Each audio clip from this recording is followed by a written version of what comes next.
Hola! Toleleje, toleleje. Kunin at basahin. Kunin at basahin.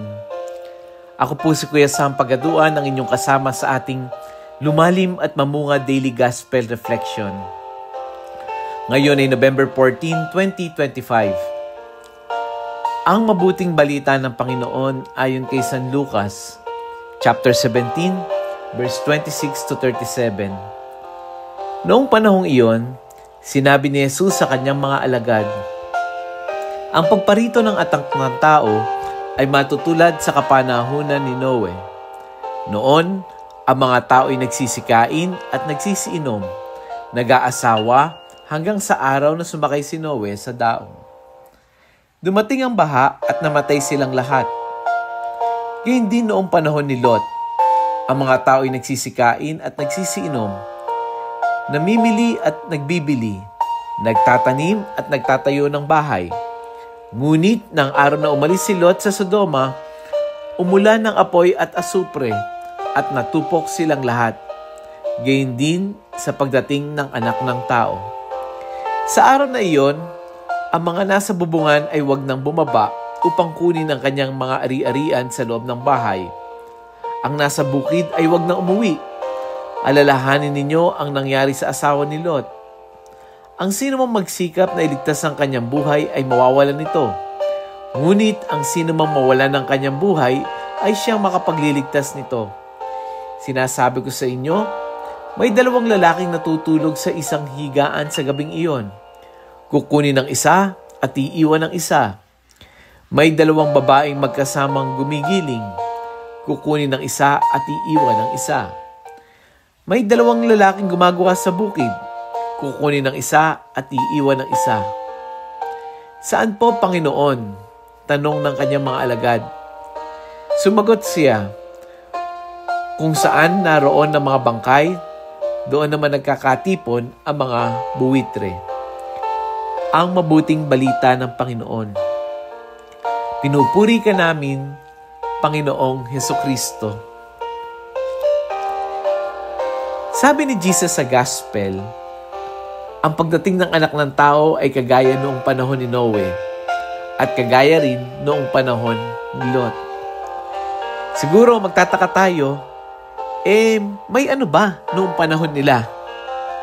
Ang sagot, parehong-pareho lang sa panahon natin ngayon. Ibig sabihin, sobrang busy ng mga tao. Di ba kahit nga tayo kuminsan, kai-scroll natin ang Facebook, ng social media, nakakailang oras ka na, hindi mo namamalayan. Sabi mo, naku, sandali na, may check lang ako. Pero madalas, naku, magugulat ka lang, naubos na isang oras mo.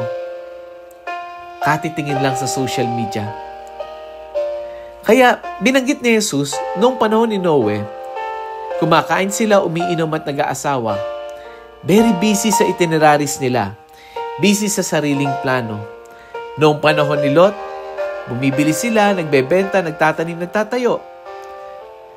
Nagpapayaman, nag-i-invest, nagne-negosyo.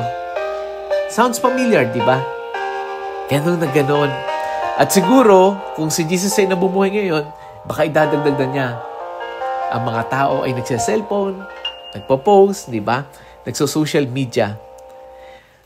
Ang punto ni Jesus ay ito. Hindi masama ang maging busy.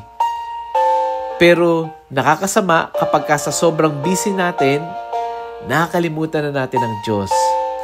Nakakalimutan natin na may buhay sa kabila. Hindi masama magtrabaho. Pero ang nakakasama kapag ang trabaho ang nagdidikta sa puso mo. Yung bang hindi ka na nakaka-attend ng Sunday worship nyo, hindi ka man na nakakapagsimba, hindi ka man na nakakapagdasal. Hindi masamang mangarap.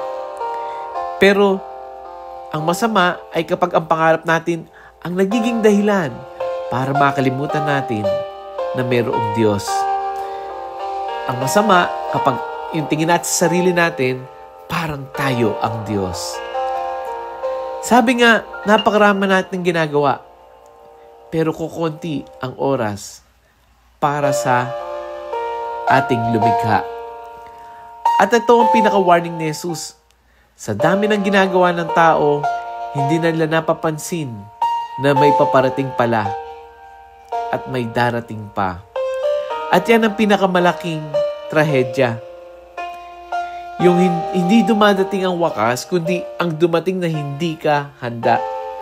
Hindi trahedya na mag-big one, ng end of the world. Ang pinaka-trahedya doon, kung hindi ka handa. Hindi naman dahil sa masama ka, kundi dahil naging sobrang busy tayo. Ngayon, balikan natin si Lot. Nang iniligtas ng Diyos si Lot ang kanyang pamilya, simple lang ang bilin. Huwag kayong lilingon.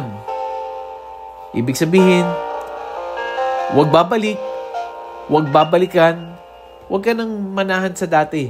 Ano nangyari? Lumingon yung asawa ni Lot. At naging, haliging asin. Naging asin. Kasalanan ba yung paglingon? Hindi. Kasi ang pinakakasalanan dito, yung puso natin hindi marunong bumitaw. Habang papalayo sila, hindi lang yung bahay ang iniwan nila, hindi lang yung negosyo, hindi lang yung yaman, siguro nangihinayang yung asawa ni Lot. Ayun, nilingon. Too much attachment. Yan ang gustong i-stress ni Jesus. Kapatid, ang mundo natin ngayon ay sobrang dami ng distraction. Dinidistract nila tayo para ilayo tayo sa tunay na mahalaga. At minsan, hindi mo naman nilalayuan si Lord, pero unti-unti, ninanakaw ng mundo yung oras natin para sa Kanya. Kaya ngayong araw na ito, let us be aware na may bukas pa, may kabilang buhay. Mamuhay tayo as if this is the last day. Magpatawad ngayon, magmahal ngayon, magdasal ngayon. Kasi sa totoo lang, hindi natin alam kung kailan darating ang anak ng tao. Let us pray. Panginoon, sa gitna ng kabisihan ng mundo, turuan mo kaming manatiling gising sa iyong presensya. Let we always be aware of the presence of God. Huwag mo hayaang malunod kami sa mga bagay na panandalian.